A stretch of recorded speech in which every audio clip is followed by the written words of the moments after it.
Oh, that might be my dings. I don't know how to turn those off. Swipe up from the left and push the little moon button. It's on my computer, Chef. Oh, I'm a PC guy. Dell.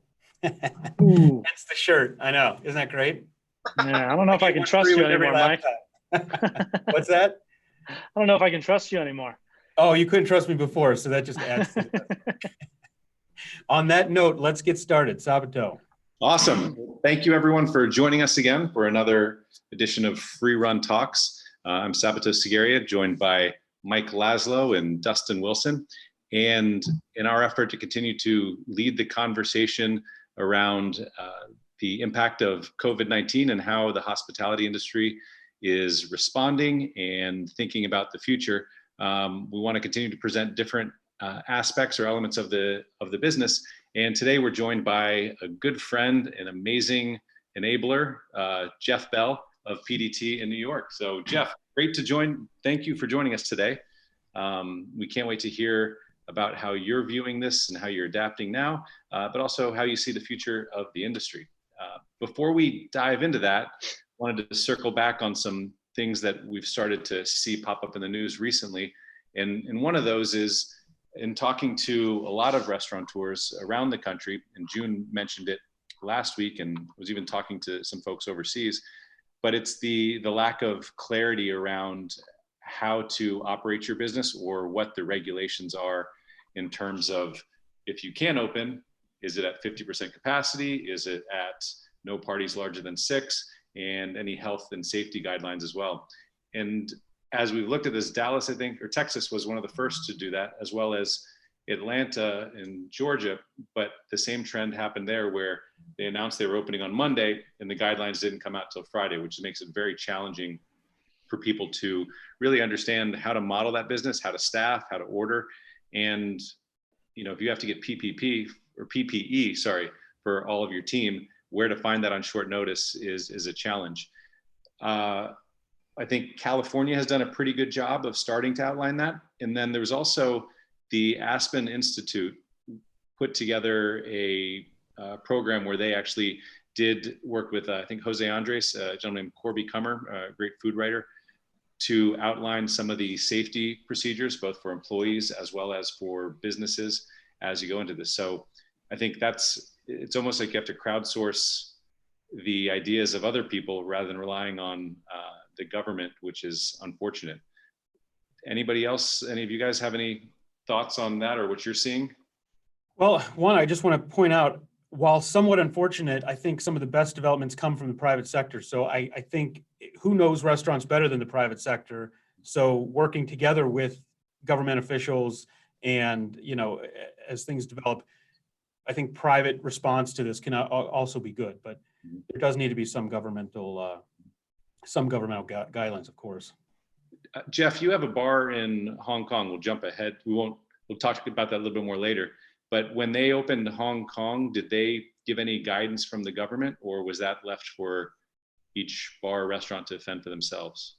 Yeah, well, they closed all bars in the early part of April, and it was about 1st of May we reopened, and it's at 50% capacity.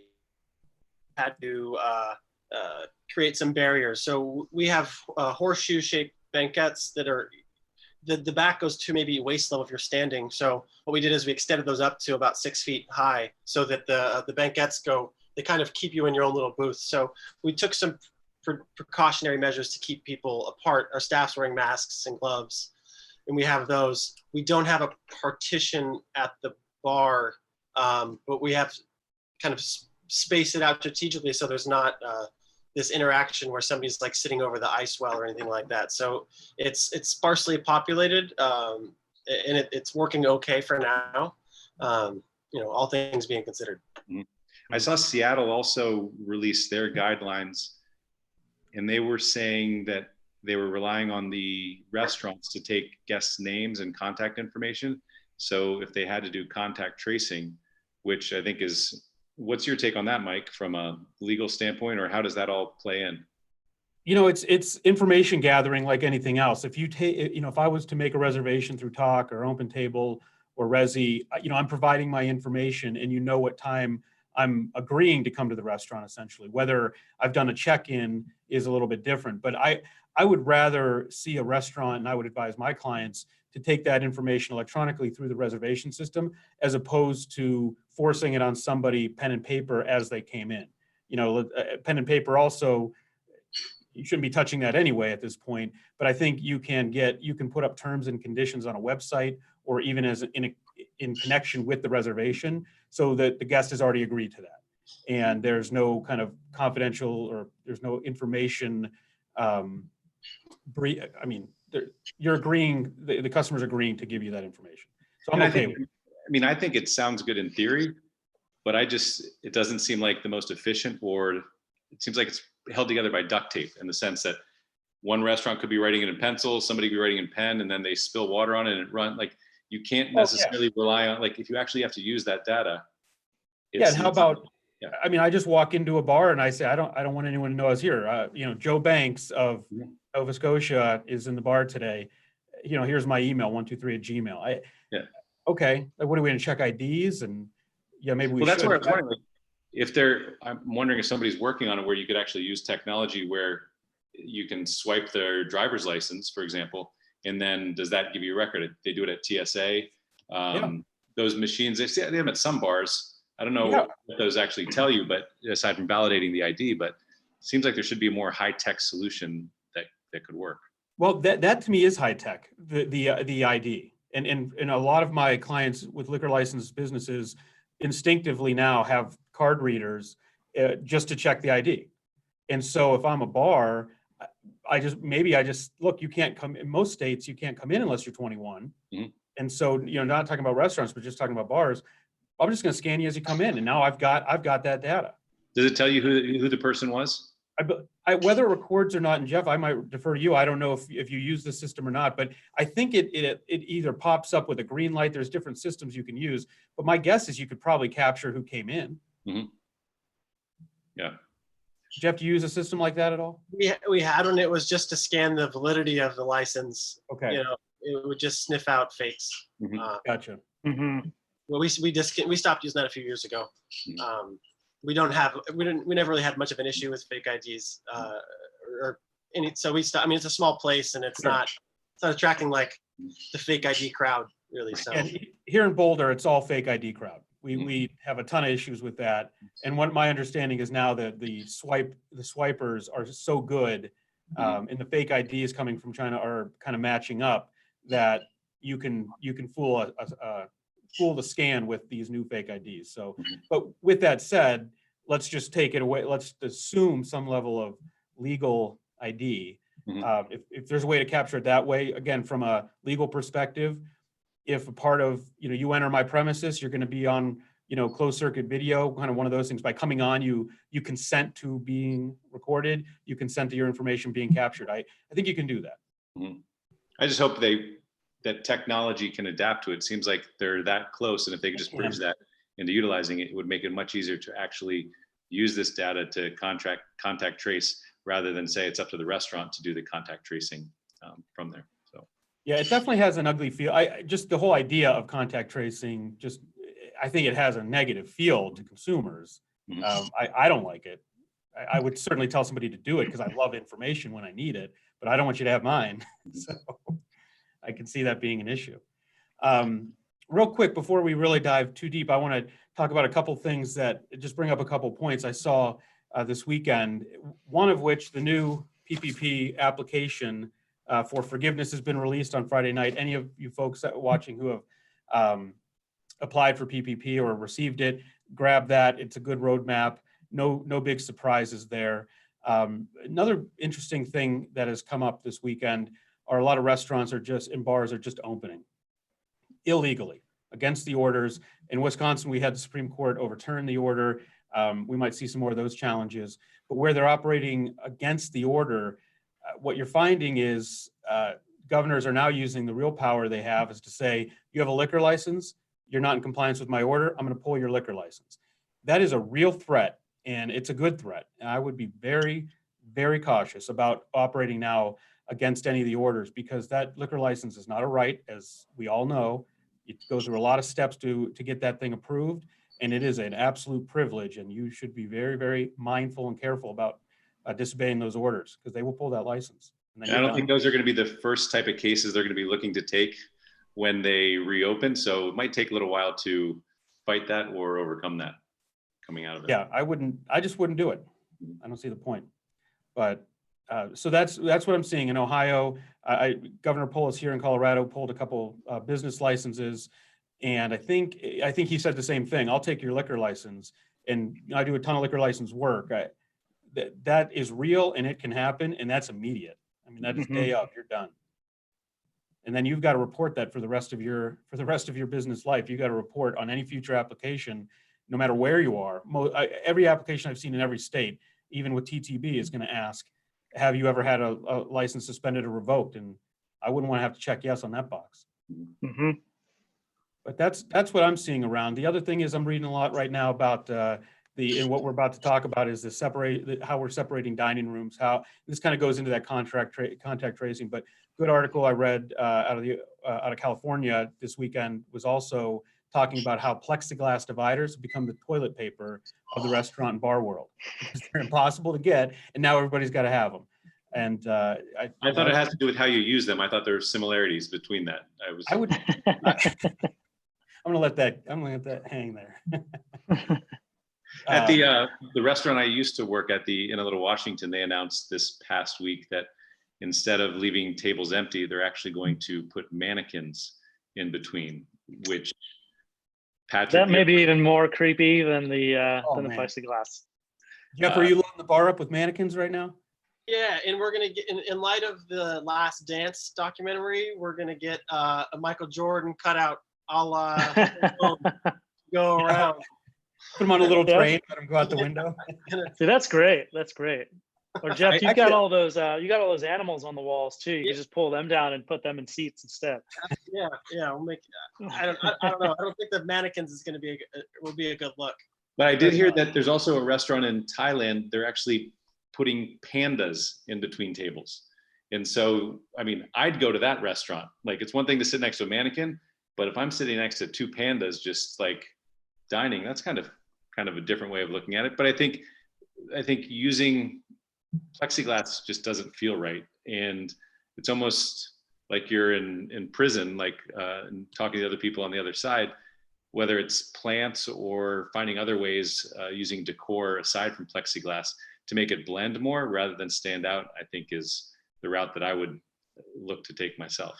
I think from a compliance perspective, what we might get into with the liability side of things is, we try to maybe put up a plant barrier or something nice, and then all of a sudden we're not in compliance because like for instance with California, if you look at these guidelines, it may be that the industry standard is plexiglass, and so when you put up a plant, you say, well, you didn't meet the industry standard, and therefore you didn't follow the rules.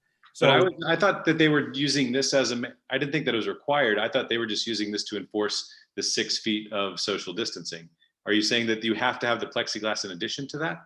I'm not saying that you have to. I'm saying that I'm pulling up the language here, but they're encouraging dividers, and it's this is guidance, so it's not in the statute where it says you shall have a divider or something like that.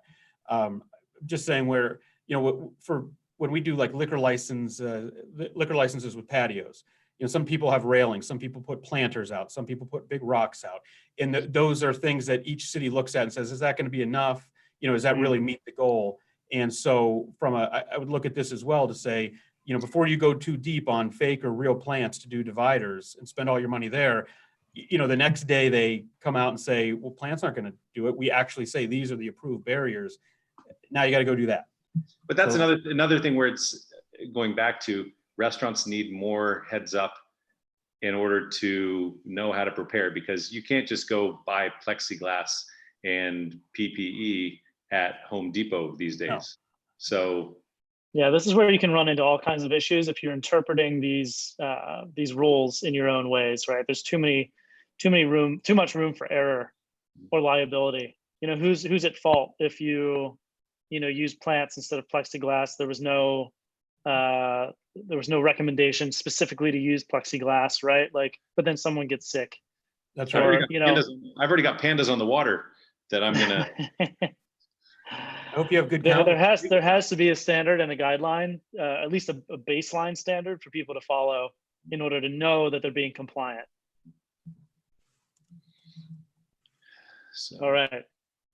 Should we dive in? Yeah, go jump in. Cool. So, Jeff, just to reiterate, really happy to have you here, man. PDT is personally my favorite place to drink cocktails in the city. So real honor to have you on. Wonder if you could just kind of give us a heads up as to what the bar world is looking like right now. I think we've been talking a lot about restaurants and what that landscape is looking like, but bars are much different in both the way they operate, what they can and what they can't do, and also looking at kind of the different phases that New York or other places may come back to normal. Bars are looking like the tail end of that. So, what are you seeing on kind of the inside on the bar scene? It's day by day. I think people are approaching it with different perspectives, but the outlook I have is that it's going to be like this for a long time. And how do we evolve our model into something that fits what consumers want? And just to kind of think of what we were just talking about with like the PPE and plexiglass and mannequins, and it's like you want to have a bar. People go to a bar because they want like a nice ambiance, a nice vibe. Like they want to feel comfortable. They want to enjoy the company they're in. And if it feels like you're drinking cocktails in a hospital, you might not be getting people in. So I'm hopeful that they keep the on-premise licenses relaxed and allow us to sell alcohol to be consumed off-premise until they let us back to 100%, till there's a vaccine, or till you can operate business as usual. Because the way bars are currently designed, you wouldn't be able to do it in a high rent city like New York. Like if 50% plus all these barriers, it's going to be really difficult. So I'm hopeful that they allow us to keep on doing these, bottled cocktails to go and sell our inventory as if we're a liquor store, because that's a way to meet the demand, because people want to consume cocktails, but they don't necessarily want to go inside of a bar right now. So I don't really want to be in a rush to reopen with a bunch of barriers. I'd rather figure out how to build out the platform to get the product out to people so they can consume in small groups of 10 or in their apartment or with their family where they feel safe and comfortable. Because you don't really want to feel like you're in a battlefield, like drinking a cocktail. It just doesn't seem that nice. so how big is PDT? It's about 700 square feet, and like our bar seats are stacked not literally on top of each other, but there's this much between each bar seat. And if you get somebody from a smaller part of the small town that's not used to that likes their personal space, sometimes they even say something before all this happened about how close they are to the person next to them. So we have 13 bar seats. We reopen, we're taking out 7 of them to get to 6, so it's 3 sets of 2, and then we probably seat every other table, and we have 6 tables, so it's like, okay, we have 3 tables and 3 guests at 3 tables and 6 guests at the bar. As long as we could do that and make money, as long as we have a way to send drinks out to supplement that, right? And it's also, some of the states, that's why you need these regulations, because is it 50% occupancy? Is it, I think, was it Georgia that said that it was 10 people per 500 square feet? Well, is that guests or is that guests and staff? And when you look at a place like yours, Jeff, if you could only have 12 people in there, including staff, that might not be a viable business model. So finding ways to supplement that is critical right now. Well, also percentages of really, it's objective. It's objective, but when you apply it to an occupancy in a weird, polygon of a space, it's subjective, because it's like we could fit 50 people in PDT, but if you do 50%, so if you have 25 people in here, there's no way that those 25 people are 6 feet apart from one another. So it's kind of like an arbitrary number, because you're not separating one group 6 feet from another group.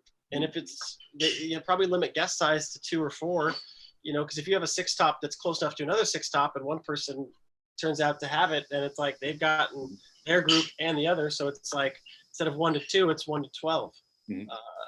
Yeah, you brought up a good point too about the vibe of the place, because, you know, particularly, I mean, restaurants for sure, but it's particularly bars, you want that nice environment. And I think, you know, we've spent a lot of time trying to figure out how do you estimate what consumer demand is going to be like, you know, once things start to open back up again. And, you know, it's already going to be decreased by the fact that people are still, you know, there's a segment of the population that's going to be really freaked out still and scared and don't want to go out in public or be around large groups of people. But then, you know, you're probably going to see even a bigger decrease from that if the place where they want to go doesn't have the usual kind of feel and vibe that they're used to or what they're looking for. If you walk into a space and it's like plexiglass everywhere and you're wearing your masks and people are taking your temperature and whatnot, you know, I know for a lot of people, even myself, who's really excited to go back out, like, do you really want to go into that sort of environment? It just lessens the attractiveness of it even more. So it's, you know, it's going to be really tricky to, I think, to navigate that as things do reopen. In Hong Kong, Jeff, once you reopened, what are you seeing there in terms of the demand? Are guests coming out, whether it's at PDT or other bars, or You know, but I don't want to paint with too broad of a brush or generalize behaviors, because I'm not from, you know, Southeastern Asia, but there was some respiratory illnesses that came through the area almost 20 years ago, 15, 18 years ago. So the masks and personal space and germs were more on the radar. So, you know, even before coronavirus, you'd see a lot of people would be walking around with a mask on, just if they felt like they were sick or if they were worried about other people being sick. So it's a little bit more part of the culture. Mhm. So it's not like that in the US. So it's going to be a bigger shift to get to that point. So I think there, because of SARS that went through, I think it was 2003. Sorry for those watching if I got the year wrong, but SARS kind of took a toll on the region, and they adapted the way they behaved a little bit so they wouldn't be susceptible to illness like that in the future. So maybe this is our SARS moment for the future, where okay, this becomes more of a thing. But personally, I've been growing out 10 weeks. I've been growing out my my coronavirus beard, and it's awful to wear a mask with this. So you know, I'm gonna have to get rid of it. Yeah. Just shave your head while you're at it. I know. I was thinking, you guys took the coronavirus cut to a whole new level. You took a razor. I look like a chia guy. Yeah, we got to get you going. We'll send you a razor. Okay. You know, going on your experiences from, you know, having a bar open in Hong Kong through all this, you know, how are you, if you had a crystal ball, how are you looking to adapt your New York location if and when, well, not when, but if, I'm sorry, not if, but when you are able to reopen? Luckily for me, it's a small bar and we're independent, so it's easier to be nimble when you're that. So what I did when they first shut everything down is I pivoted directly into like a retail model, and not to think like at Walmart or going to a store and shopping, but more of just the pricing and structure and volume capacity, where it's like the margins are different because you're doing more volume, but you make more in advance. So that's kind of, I stopped thinking as like a bartender doing a one-to-one service and selling something for $17. I started thinking of like, okay, well, we're going to make 100 drinks at once. Yeah. But we're not taking that. It's not taking the same amount of time. You're not getting the one-on-one. You're not getting the a la minute. So the value of that goes down. So obviously, I think the drink is equally delicious, but you know, we're selling it for $12 as opposed to 17. So I feel like you're shaving off the $5 worth of experience of the crystal glass. You know, the person bringing it to you, to your table, and you know, but it's hard because we're still. Our commissary kitchen is in the East Village of Manhattan. You'd want to do this in a place, you know, if I could have this be a big facility in upstate New York, we could probably sell it for even less. But that's what we're adapting. You know, we did 1,000 drinks in the last 6 days, which is up from 1,000 drinks the previous 9 days. But figuring that out, what's the system? What do people want? What's the kind of demand on platforms like Caviar? Luckily, this New York City Council made a cap during the pandemic that delivery platforms have to cap their fees at 15%. So what people aren't, the general public isn't aware of is Caviar made some statement early on that they're going to waive some fee. And that was just like a brilliant PR move for them, because people are like, oh, they're waiving fees. But like, they're waiving like a nominal fee for consumers, but they're still taking 30% commission off every order. And if you think about 30% commission, our profit margins are not 30%. So we're losing money to send something out. So we have to raise the price to adapt. So I'm selling them for $12 if you pick it up. Or if you order $100 worth, I'll personally deliver it. And then putting it 15 on Caviar, because I can't justify selling it. You know, it's like I'll sell Yamazaki for $125 in person, but I'll sell it for $200 on Caviar because they're taking, you know, $60 off of it. And Jeff, what's the split like that you're seeing between pickup versus delivery for the cocktails? It's definitely a lot of sporadic. It kind of looks like a shotgun spray on a graph, where it's just like the walk up is weather dependent. So Friday, we did like 2,200 in revenue for walk up on Friday.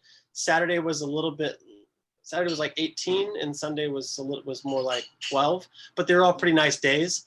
But we had when it rained last week, one day it was like $245. So I also expanded I was doing like daily menus, and that was becoming exhausting. So now I've switched to a general 10 drink format, which is like a little bit masochistic. But my wife is a great photographer, and she took some nice images of the drinks, and we kind of were more thoughtful in writing up the Caviar layout. And I saw a serious spike in deliveries, but it was a combination. It was a Friday. We had new photos, expanded drinks, and we lowered the prices because they lowered the fee. So there's 4 contributing factors that would give you better sales. But I did $1,350 in Caviar deliveries on Friday, so it was like a $3,500 day, which is really good for. I mean, it's not as good as what we need to do to stay in business, but it gives you like a glimmer of It's not hope. nothing. Helps, right? Hey, Jeff, Yeah. are you finding new customers are finding you, or are these your tried and true customers who want to continue to be a part of the business, or both? It's definitely both. When we first started, like Cinco de Mayo was the first day I started right when we shut down, and I did it for that week. And then my wife was 9 months pregnant, so I took the rest of the time off to be with her, and then the baby was born, and then to be with my family. And then we reopened on May 5th. In the first couple days, it was like all friends ordering. It was like, wow, the numbers are great. And then there's, it's almost like a not a GoFundMe, but it was almost like that kind of mentality. Like, people were ordering, but I felt like it was some charitable orders. And then that's not sustainable for a model. Like, not everybody's going to be giving you, $200 to deliver drinks that often. Oh, like your inner circles, there's going to be a little level of exhaustion of that kind of depletion. Are other bars doing this as well? I mean, is it a competitive space now, or is it still? Absolutely. I've created a really nice rivalry with Attaboy. Rivalry is generous. It's like, and to order from Attaboy, just for everyone on here, just go to Jeff Bell's Instagram, and you can order directly through Jeff, and he'll let Attaboy know about the order. Attaboy versus PDT. That PDT is like the '92 Dream Team, and Attaboy is like Croatia. So if it's not a rivalry, then it's a rivalry. But it's been a really fun banter back and forth, drumming up some business. But they've done an exceptional job. They isolated delivery days, and don't tell them that I said anything nice about them. We'll edit that out afterwards. Yeah, cut that. But they isolated days for delivery for different parts of the city, which is really smart. So they have. They hit Queens and Brooklyn and Upper Manhattan on Tuesdays and Fridays or something like that. And then they've built out a following that way, that's what I'm trying to figure out. I have better real estate for walk-up than they do, because I'm on St. Mark's and they're on Delancey Street, which no one is walking on Eldridge Street between Delancey, just off of Delancey. It's not really a foot traffic street. So they're they're building out the delivery like in an excellent way. So that's what I need to, as long as I can get the walk-up business for the neighborhood, which I feel like is important because we've been in the neighborhood for 13 years. We need to offer something for the community so they have something to like enjoy at home. But then for the business perspective, I need to figure out how do I scale this and get it into Long Island? How do I get it? Where do our patrons come from on a regular basis? Westchester, Long Island, Queens, and I don't know if Staten Islanders come here. I'm not sure. But we'll get to Staten Island if there's a different for it. But when if you're a restaurant, you're pivoting, those channels for distribution already exist and how people order and such. So if you're a bar, that had to have been quite a lift to basically you're creating a channel that never existed before and educating people about that at the same time. Oh, absolutely. It was a lot. I felt something was coming, and then so I was knocking around ideas of the shutdown.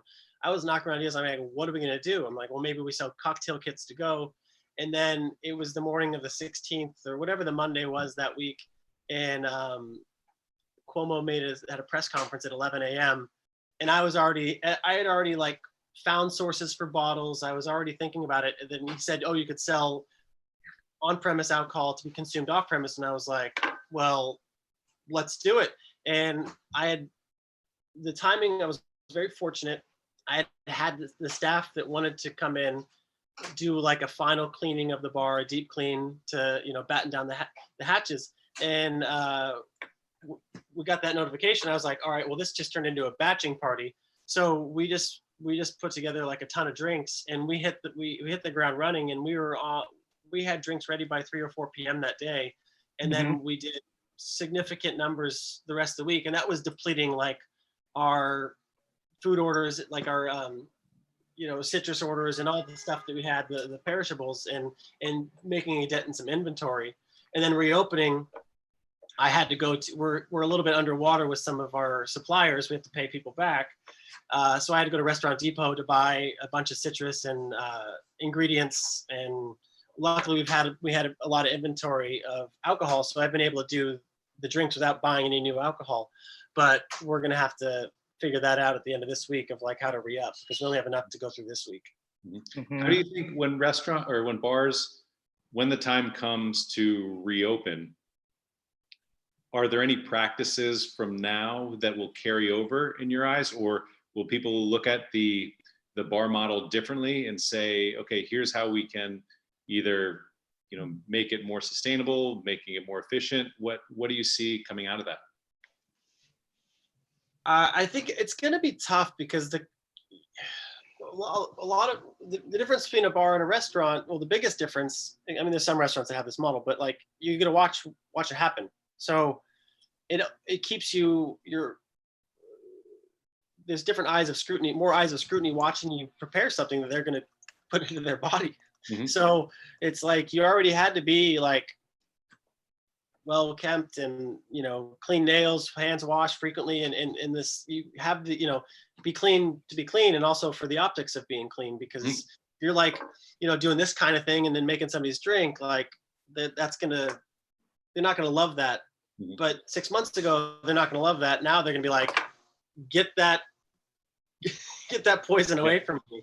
So we're gonna have to adapt, and I think it's that the consumers are going to want something different. The consumers want something different now than they did 2 months ago or 3 months ago, and I have a feeling they're going to want something different when this reopens. So I think that we're not going to be able to go back to business as usual in the traditional sense. And I think that people that are going to be opening bars in the future are going to be thinking of different design layouts.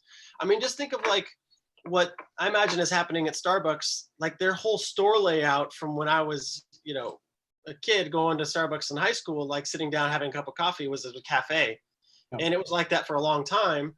And then the mobile app, everybody's doing mobile orders. So you see there's these weird lines at Starbucks where it's like the queue is just like this chunk of people at the end. So I imagine they're redesigning their entire store throughout the 25,000 locations they have, of like, how is this a delivery thing? And we're going to have to start constructing bars and restaurants in a way that adapt to what consumers are going to want, because there could be another respiratory illness that travels through the world in 10 years. And, you know. And Jeff, on that note, the idea of what consumers now want. I mean, what I'm noticing is more people are making cocktails at home and taking pictures of it and sending it out and having this in-home cocktail experience. We've seen the rise in the spirits number be exponential over the last 8 weeks of different types of spirits being purchased, store shelves empty of mixers and different ingredients that they would never buy. Your cabinet would never have maraschino cherry liquor or certain type, like a range of bitters, and now they do. How do you harness that for your brand, or how do you even compete with that? Well, we're working on a couple things behind the scenes to get to that, but I think that with hospitality, it's all about like finding that agreement with people of like, I think the people that fail at hospitality, the people that force people to consume what they want them to consume, instead of like finding that, it's almost like you sign like a treaty. You're like, this is what I'm capable of, this is what I'm offering, and this is what you like, and this is what you're looking for, and finding that agreement. And that's about like how you take care of people and serve them. So if you just open your doors and you're like, oh, I'm business as usual, you're totally alienating your consumer, which is not hospitable, So figuring out what is that, like, oh, they're probably going to want to not go out as much. So maybe you create some things for them to have at home, or you figure out a way to help. Like when somebody sits at the bar when I'm working, I walk them through, if they want to, it's like I'll walk them through the cocktail they want, or I'm a open book for them to ask questions. And maybe this is something that I start doing on a digital platform and reach a larger audience, or even a smaller thing where it's more interactions like this with a small group of people, and it's cocktail classes. But it's like, I can't sleep on my expertise in this industry, because there's always a demand for this drinking. It just, the setting is going to change. I hope it's not always like, a digital interface, but I think that you can still have fun with it, and technology is going to have to change. It's kind of like if you have this, multinational corporation or something, and it's like the board, the board of directors is all like 65-year-old white men, and like there's a crisis, they don't know how to adapt, because it's like we just do the same thing over and over again. As long as you like think, well, this is changing, so we got to change and we got to adapt it. And whoever the early adapters are going to be the ones that come out on top. And I mean, there's a crisis, and there's going to be opportunity for some people, and hopefully that opportunity for those people ends up making a really cool idea and opportunity for consumers to do something in a way they couldn't before. So maybe, like Dave Chang does these really cool videos on his Instagram of like what he's cooking at his place, where he's like all holed up, and there's a lot of it going on right now. So just figuring out like how to subscribe to that, or what's the platform, and yeah. I also Or think, letting other people kind of do it first and see what sticks and what doesn't, see who's doing it well, who's not, give you some inspiration on how to adjust, which kind of leaves me in, I like how you touched on kind of utilizing your expertise and your brand to leverage, getting the word out about what you're doing in kind of various ways. How are you, because one of the things I'm finding the most interesting about this whole scenario is the way that both restaurants and bars, places where people used to come in to experience it, now have to kind of think outside of the walls and think a little bit differently, both on how they do business, but then also how they attract customers, right? So there's like a marketing element to this that I think is really interesting. It's not a skill set necessarily that restaurants or bars have really had to tap into in the same way. So how are you approaching call it customer acquisition, or getting the word out about what you're doing, as well as the retention pieces of this, and continuing to get the word out, and and maybe continue to try to scale what you are doing right now? How do you approach that? I'm looking for partnerships right now on how to grow that, because I think the most dangerous thing ever is like not believing yourself too much, or thinking, using your social media outlets as like market research, because they're echo chambers. It's like they're your subscribers, your followers, your friends, and there's some trolls out there, but most of it's like all congratulatory, and this is great, and this is that. It's like it's like a bunch of yes people for the most part. So I know that like my reach is limited. I think I look today, actually, I have 16,890 followers or something like that, which I imagine less than half use it regularly, and less than half of those see my page regularly. And so realistically, maybe 1,000 or maybe 1,600 people will glance at a post I have, and that's not a big number.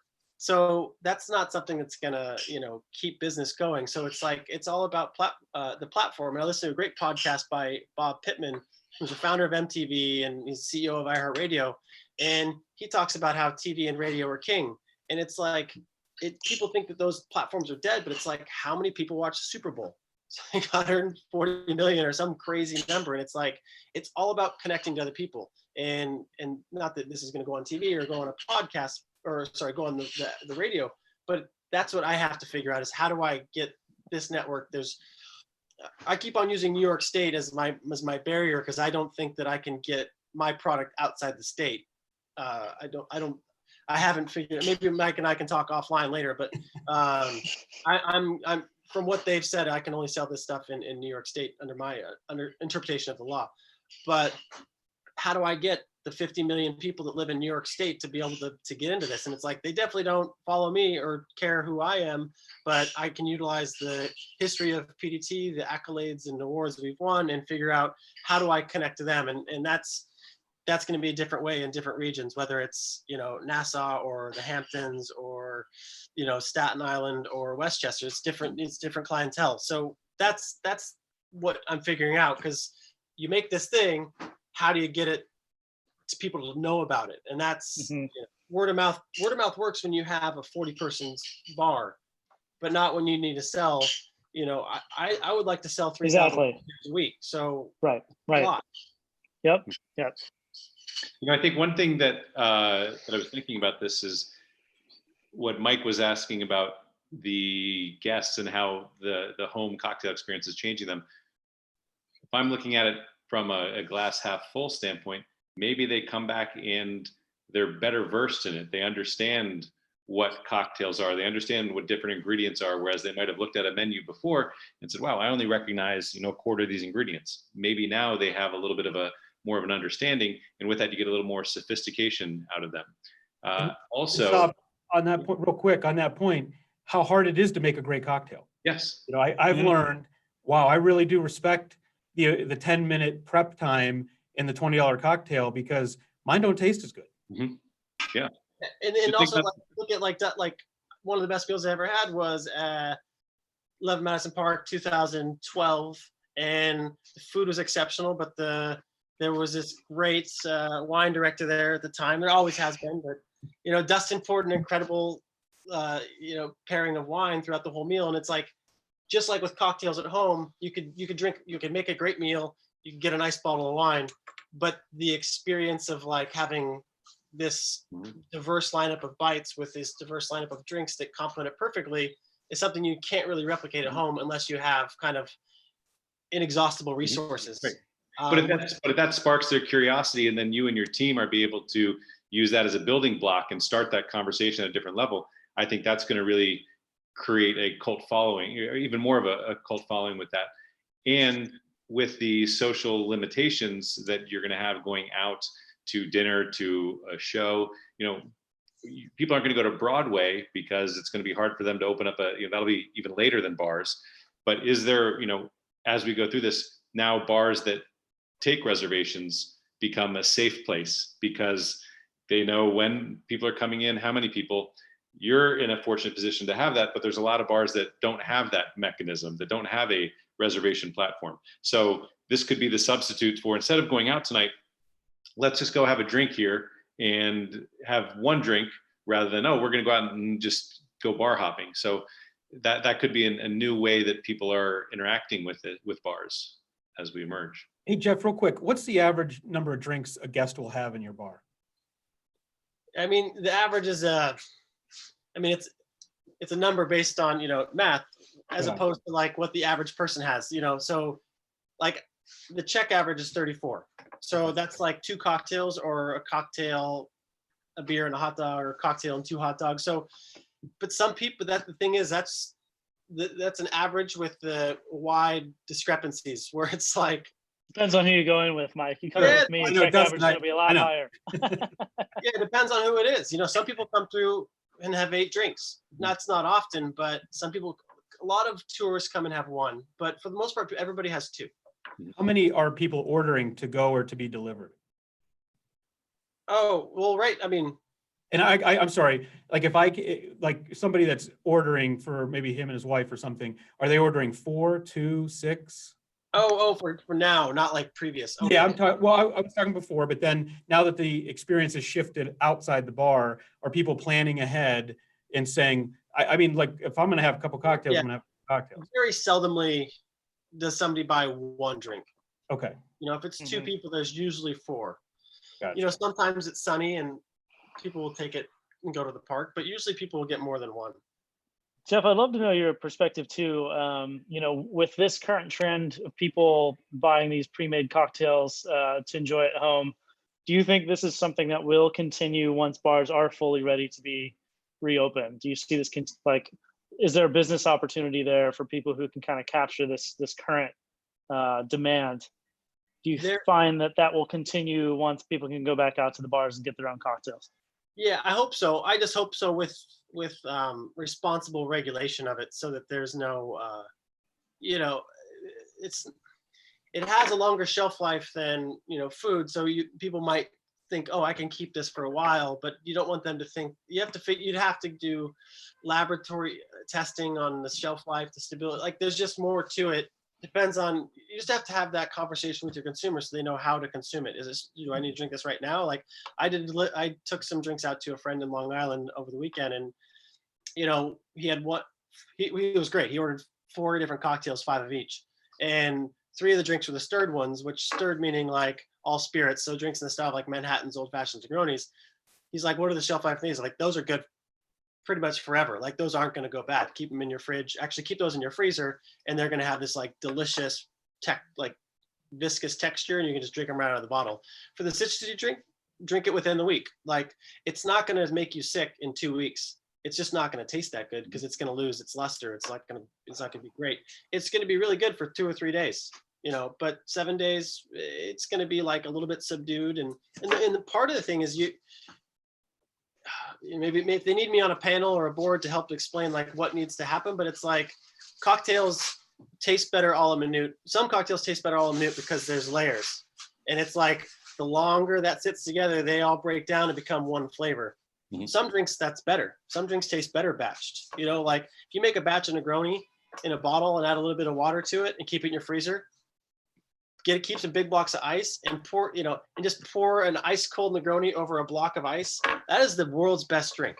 Mm-hmm. Or a martini, because like texturally, like it's unparalleled. Mm-hmm. I feel like we should have had some of those for this show. Yeah, I could drop the ball there, guys. What about that? I could go for one right now. What about that March 16th first anniversary edition of the bottled Bloody Mary that I have sitting in my fridge? How's that drinking right now? Wait, the one I.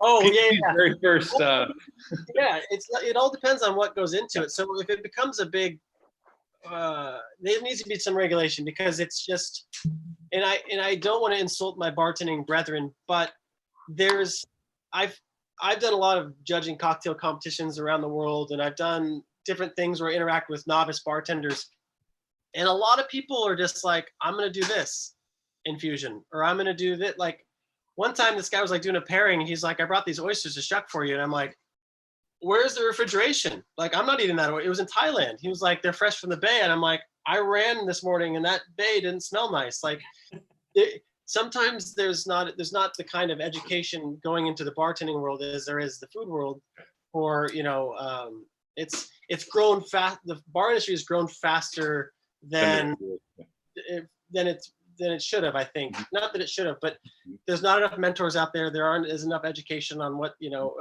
proper techniques like that. So it can be a little reckless. So for it to keep this going and to become a big part of our business, there needs to be some regulation on how it's done, so that there's public health being considered.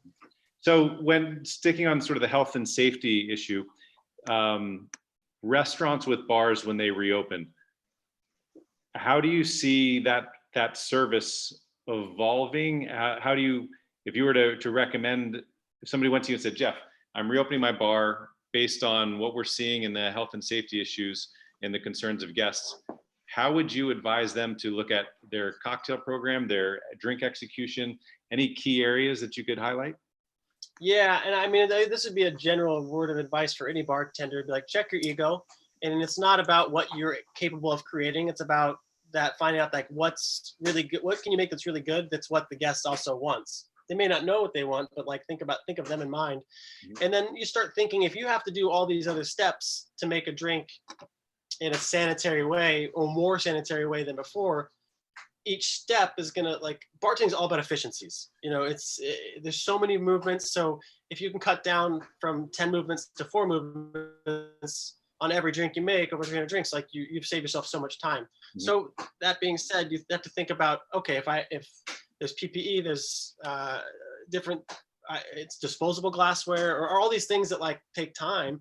Then you think of, well, how do we adapt to that? Well, maybe we can do our Negronis pre-batched, and we can do, like Dante's done a great job with like, they do a pre-batched martini, which is so easy to phone in and so easy to seem like it's lazy, but some drinks can be better. Like they dilute it, they add like a pinch of salt to it. I don't know their exact recipe. They keep it in a bottle, they put it in the freezer, they pour it table side over crushed, like through, I think they use like a strainer of crushed ice. So it's like add a little bit more dilution to it, but that process would take you, a minute to make that drink or whatever, instead of just pouring it into a glass super fast. So I would say you think about a minimalist cocktail program that's delicious, because you can be delicious and minimal. I think that some of the best drinks out there are highballs. Like if you should look at like, this is a plug for Centauri. So if anybody at Centauri's watching, you're welcome. But they make a highball machine that is exceptional. It's like the world's best highball, and it's expensive, but it's delicious. And it's made by, I think it's partnership with Hoshizaki, and it takes 3 bottles of Centauri Toki and it mixes it with a perfect ratio of carbonated water or soda, and it dispenses it out of a draft, and it's ice cold, it's perfectly effervescent, and it's better than any whiskey soda you could ever make by pouring whiskey and soda together. So if you It's all making me very thirsty. Yeah, It geez, really is. I am ready. Must have been by I'm your ready. whiskey stand. Yeah. I think sometimes a lot of people get really excited about technology and drinks, and they go kind of overboard with it, and they do all these things. And I think that Pete Wells said it best in one of his reviews. He's like, I felt like I was going to my son's science fair, and like, if you do pour vinegar into baking soda, it does erupt. It's like, oh, cool. Like, but instead of like, is that doing anything for me? But there's, thinking about temperature and carbonation and how to make a highball better and how to make an old fashioned better, and thinking of the texture of a stirred drink. And Eric Alprin at from the Varnish, but he opened a bar called Streamliner in LA, and they take the non-alcoholic ingredients of a cocktail and they freeze them into cubes.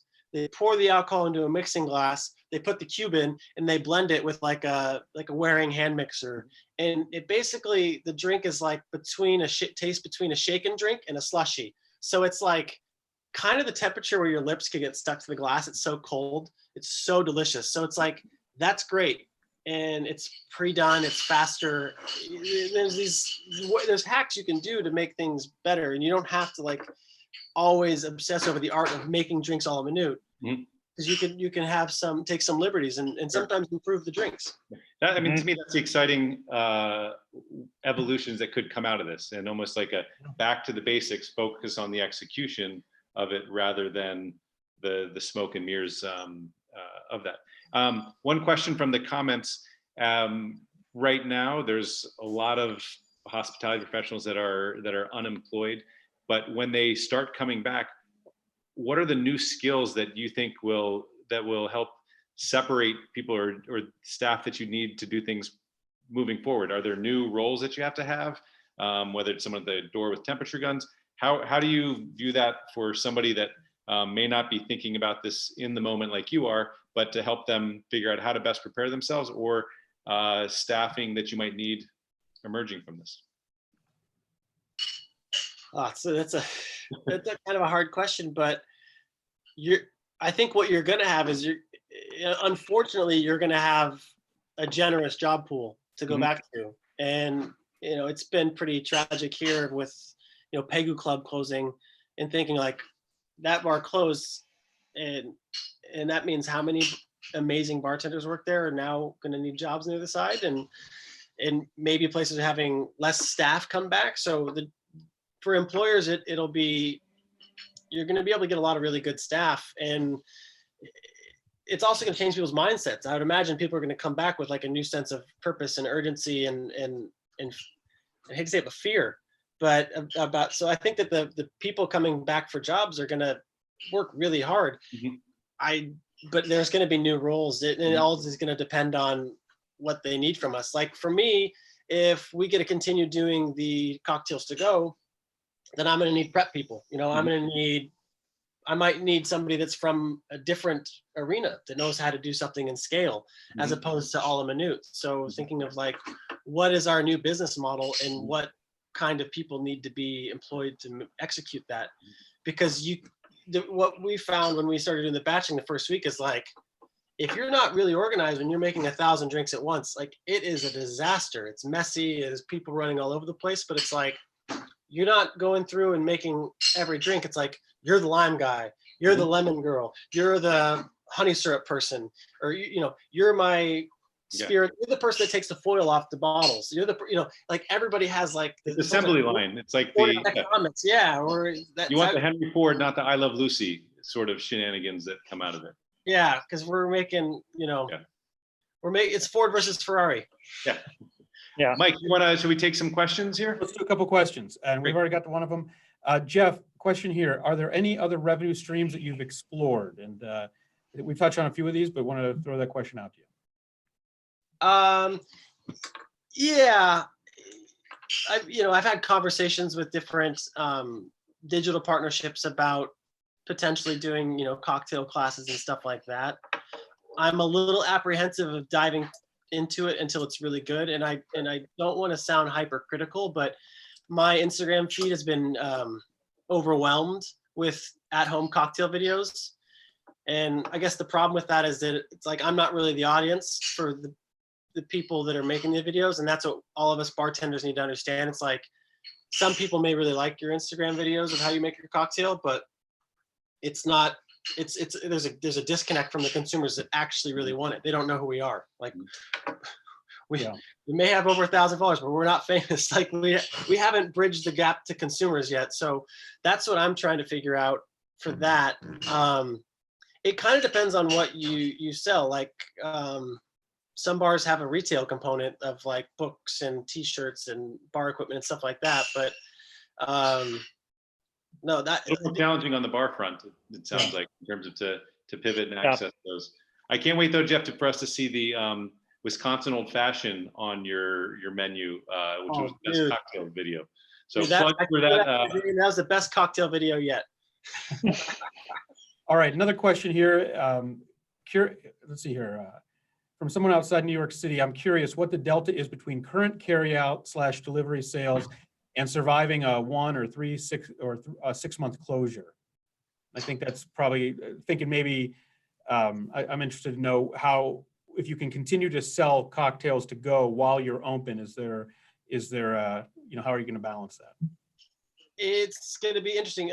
It's tough because it all remains to be seen. If we don't get a break from our landlord, we're not going to be, what we're doing right now is not going to pay our bills, and it's going to be not gonna be nice. It's going to be, if we can build it out, maybe this could be more profitable than the other side, and maybe it becomes more of a retail model. It's really kind of a hard question to answer based on just the uncertainty. That kind of leads into another question. We'll end on this one for the group Q&A. But how long do we expect New York to allow off-premise, allow you to sell this way? And I'll kind of take that one a little bit. It's not going to be forever. It just is not going to be forever. And I think I would expect to see it in all states through the transition period to give bars and restaurants a lifeline. Maybe bars go a little longer because unfortunately it seems like you guys are in phase 3 or the later phases. But I would tell everybody out there, don't get used to this. Maybe in certain scenarios it'll be very limited, but it's not going to be a permanent thing. Yeah, I don't think it's going to be permanent. I'm not banking on this. Like, I'm not starting to do capital calls to create this this new situation, but it's going to change the way I think about it. But I also, you know, the week we shut down, like Dave Chang was here the week we shut down, the week before we shut down, and he was like, everything's going to close. They're going to cancel this. And I'm like, what are you talking about? That's crazy. And like 2 days later, I was like, oh crap. And then it was 50%. And I'm like, he had this doomsday outlook on it. And he was absolutely right. And I thought he was crazy when he told me. And I was like, well, I don't want that to happen because I can't survive that. And so after all this has happened, I've kind of had like, well, what's the worst that can happen? And I think that understanding not to go too far into this, like not putting in like 6 figures to create a platform, but knowing that this could very well be like a possibility for another year. Like this is something that I don't see full occupancy in New York City till at least 2021. I'm not an expert, but I would assume, I don't see how that changes. We don't have a vaccine. There's no way to slow this down. And it's so tightly packed. So that's the way I think about it. So I'm thinking about this long term and like, how can I do this forever? But also knowing that I could have the cord clipped at any point and it's taken away. So it's on top of that too, I think we were talking about meal kits, you know, a couple of weeks ago, and people were just starting to dabble in that. Then this last week in New York, saw so many more restaurants opening for delivery. And there's this honeymoon phase, and it's hard to distinguish as a business owner, what's the honeymoon phase, as you were talking about earlier, and is that going to last, or do I go all in and this is my new business plan and run with it? And so I think all these it's great initial public reaction at the beginning, but I don't think anybody really knows what's sustainable. So it's trying to say, what can you do within the confines of your restaurant without adding additional overhead?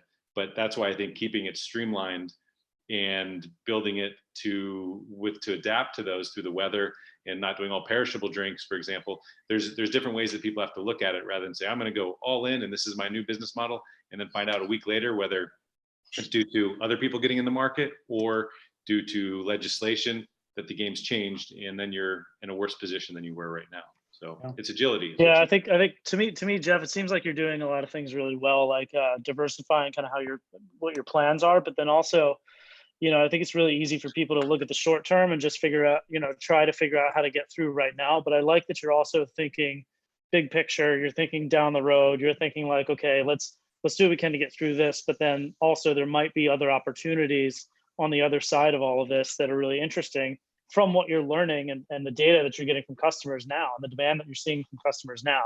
And I think that's really interesting, because I think the people that kind of survive this and then thrive on the other side are the ones that are going to be thinking a little more entrepreneurially like that, you know, like looking at what's in the market, what are people looking for, how am I well positioned to capitalize on that, doing what you can to bridge the gap between now and when this is all over, and then recognizing there's good opportunity on the other side. I think it's a good mindset to be in.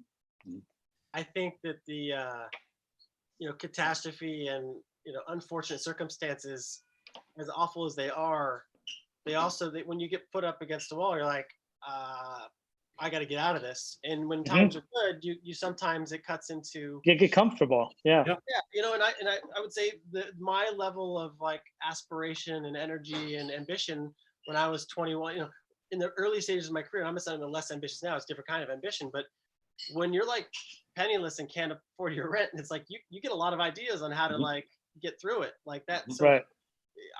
I was like hustling. I still hustle, but it's a different way. But this has created that, it's almost like re-energized that sense of like it's survival. You know, it's like, it's about me, it's about my family, it's about my community, it's about the staff that has worked here. We have some people worked here for over 10 years, and it's like, how do we keep this ship above water to support those people, and then maybe we can come through on the other side in an even better place. Right. Yeah. Real quick, at this time, this is when the three of us get to ask you a question, and Dustin's going to ask the first. We call this Freerun Freestyle. We're going to press out the best of the juices we got left. That's my analogy. All right, Jeff. So when this is all over and things actually return to normal again, what's the first restaurant or bar that you're most looking forward to going to? Not your own, of course.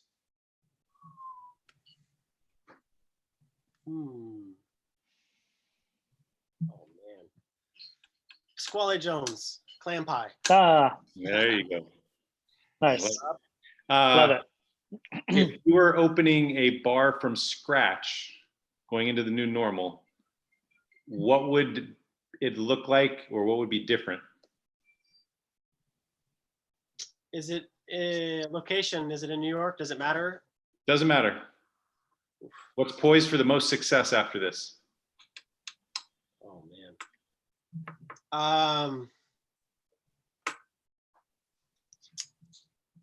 Shoot, that's a tough question because the problem with bars versus restaurants is that you're operating under a different sense of regulations and I'd like to say they're arbitrary rules, but they're not quite arbitrary because there's punishments. But what you can do in certain countries versus certain counties versus certain states, it varies on, like, say, New Orleans. You can sell things. It's like this all the time. You can take a drink out of a bar and drink it.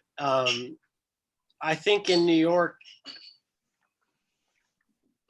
without giving away some of my ideas, I would say there's different ways to reach a different audience, and I'm gonna dial it back in the sense that, say that PDT, I wouldn't say it's a luxury destination, but it's definitely a special occasion place. Mhm. I think that we're small. We have a good chance of being okay at the other side of this because we've been around for a while. It's smaller. It doesn't take a lot to fill the bar this size. But thinking of that, we're at unemployment numbers that rival the Great Depression, or will rival the Great Depression once it's over. Spending habits are going to be different. So I'm going to think about how to casualize delicious cocktails and make them more affordable, because you don't have to, you can mix premium and charge premiums, and there's really great value brands out there that aren't like crazy expensive. Love that you that. can make really, really good drinks. So I would Super smart. I would probably do stuff to make like the world's best gin and tonic, whiskey soda, Aperol spritz, Americano, Negroni, like drinks that are approachable and people could spend $9 and have a really, really good one and have it make sense. So I would probably create a model like that. And I would like to do something in Moynihan Hall, which is where like the new Amtrak expansion at Penn Station, where that new pavilion there, and think of like, how do you get better things into people's hands? Because like right now you go to Penn Station and people are like selling 24 ounces of like Bud Light margarita, and it's just like, that's what people are drinking on the LIRR. Like those are their options. It's like these domestic beers at 24 ounces. Like maybe we can create something to sell there. And You can come be a bartender at my tequila bar on the beach, where all we serve is tequila and mezcal. And That is San Juantaneo? I'm not. Yeah. I'm not giving up on New York, but I really want to do something in a warm climate. And I just feel like Miami's doing a good job with drinks, but like you can go all throughout the Caribbean, the Mediterranean, Southern California. Well, there's great bars in Southern California. There's great bars in those other places too. But I want to open a bar in a place where I want to hang out. I'm not retired, but I would love to have a bar in in the Caribbean or somewhere that's warm year round. Tropical drinks are, I stayed at a resort in Jamaica years ago, and it's like there's a mango tree and there's coconuts, there's all these pineapples, there's all these great fruits nearby, and the bartender's making slushies with Island Oasis mix, and you're just like, I hate that. What the heck? So if I could ever do a place in the Puerto Rico or something where my wife's family's from, it's like I would love to open a bar in San Juan, old San Juan, do highballs like rum and coconut So water. sick.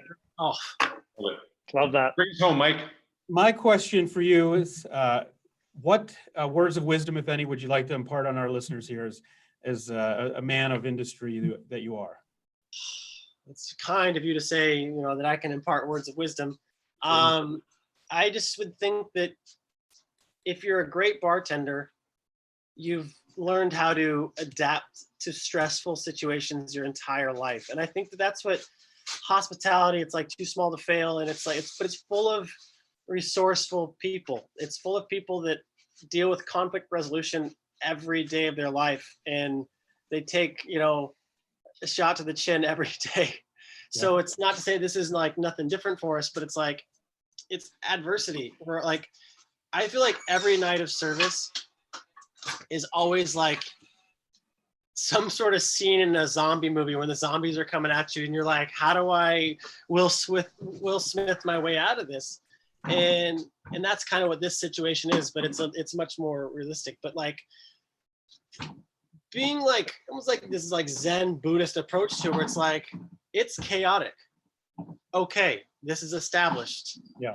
It sucks. Okay, how do we go forward? Instead of being like, you know, you're working in a restaurant and you freak out because a dish is taking too long or a bartender is slow or what something, all these things are outside your power are fucking you up, pardon my language. But it's like, if you let those things get you down as a server or bartender or host or whatever, you're going to fail.